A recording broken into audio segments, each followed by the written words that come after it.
We're here to talk about rock candy. Introducing Professor Klein.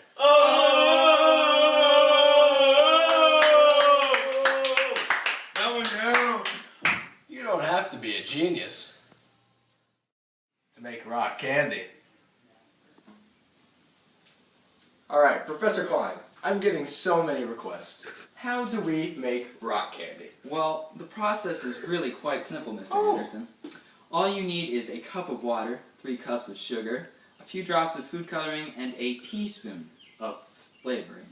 Well, let's get started. What's that first step again, Professor Klein? Well, the first step, Mr. Anderson, is we will need a cup of water. Alright, you go ahead and do that. I'll get that 3 cups of sugar.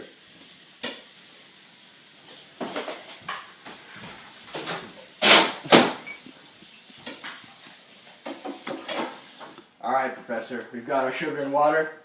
Go ahead and dump that in here. Now we just need to heat it up to a boil. Good old boil. Remember, kids, the water gets pretty hot. We'll need a half teaspoon of orange extract. We'll be using that to flavor the rock candy, and as he's doing that, I'm going to apply some food coloring to our solution right here. It has come to be boiling. Just add a few drops of that. That should do the trick. And Professor Klein, you got that extract? That extract. Dump her in. And we should stir. Look at those beautiful colors. Whoa. Mixing up really nice. That is some colored solution.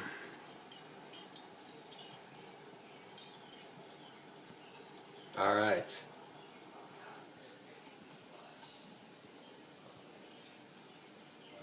Alright, we are taking the solution right now off the boil, and I'm going to transfer it into this bowl here. And once I've done that, I'm going to take this bowl and transfer it into this bowl here. And there that goes. And once that's accomplished, I'm going to take this bowl and transfer it into this bowl here.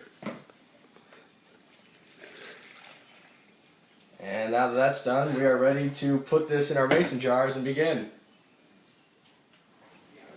I'm currently pouring in the sugar water solution that will house our crystallization process.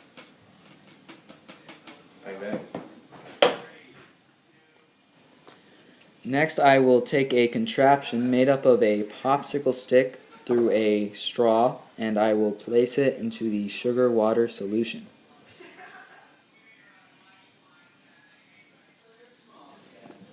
During this process, I am currently placing Total Home plastic wrap from the makers of Stretch Tight, it's an easy to start roll, onto the top of our mason jars. This plastic wrap will be used for many processes, a few in which you will find out later on, but the main one is to hold that popsicle stick that's stuck through that straw in place so that the sugars have a free space to crystallize on. We don't want that stick getting stuck to the side of the jar. The next step you need to do once you've gotten up to this process is put them in a safe spot where they will not be spilled and or harmed by a brother, sister, mother, father, grandma, grandpa, aunt, uncle, male cousin, female cousin, cat, dog, bear, snake, rat, or fish.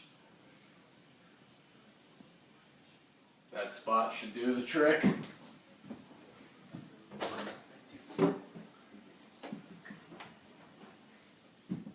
When it comes to dealing with your final product of rock candy, the key is giving them plenty of time to grow and develop. This usually takes about 3 to 7 days. As the water evaporates, sugar crystals form on the stick, and the shapes that they form reflect the shape of individual sugar crystals. This is why we place the shrink wrap on top of the containers, to prevent the evaporation from escaping them. In the photo you will next see, we have table sugar crystals magnified 100 times. In the next photo, we have rock candy crystals magnified 250 times. Notice that the shapes of the rock candy crystals are very similar to that of the sugar crystals. This is because rock candy is made up of many sugar crystals that have grown together. Mr. Klein, what makes that rock candy grow? Well, Mr. Anderson, that's a pretty difficult question. Let me put on my thinking tie.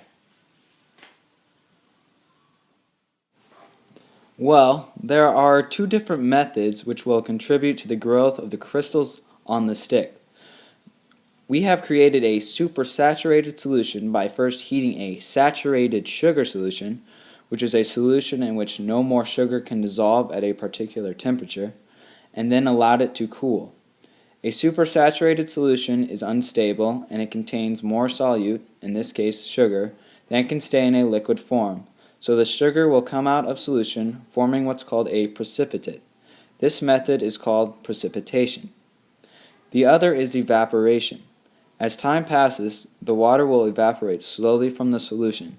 As the water evaporates, the solution becomes more saturated and sugar molecules will continue to come out of the solution and collect on the seed crystals on the stick.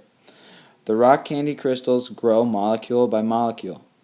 The finished rock candy will be made up of about a quadrillion molecules attached on the stick. That's quite a lot of molecules. This clip here shows our solution as it was close to becoming a supersaturated solution. If you start to see crystals growing on the top of the container, break them off and eat them, or just throw them away. If crystals start to grow on the sides or bottom of your container, transfer the rock candy in crystal solution to a clean glass or jar.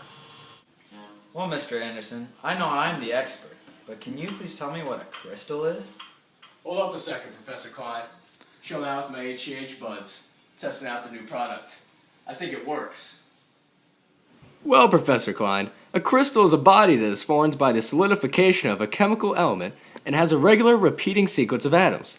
It has flat surfaces and is often transparent. Crystals can grow larger in microgravity because they are not crushed by their own weight. They are very fragile and break easily on Earth. Crystals of all kinds show regular patterns in their shapes.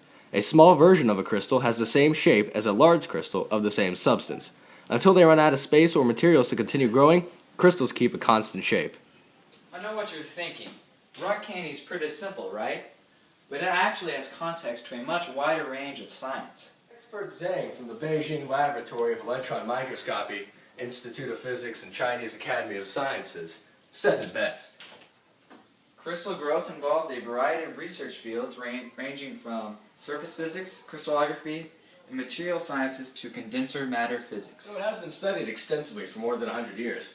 Crystal growth still plays an important role in both theoretical and experimental research fields and as well as in applications.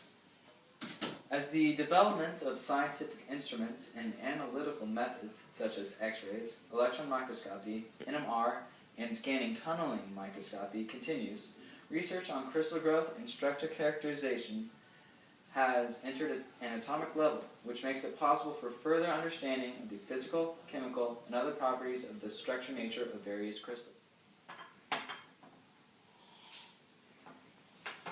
Especially for the crystals with low dimension and nanostructures, such as carbon nanotubes, blue light emitting GaN thin films, and magnetic multilayers with giant magnetoresistance. Their abnormal properties that have great potential applications can be understood only with the knowledge of structure at the atomic level. Moreover, a further improvement of crystal quality also depends on the structure of characterizations. Man, Professor Klein, that was a pretty long quote. Yeah, he almost sounds as smart as me. Here we have a sped up film of rock candy.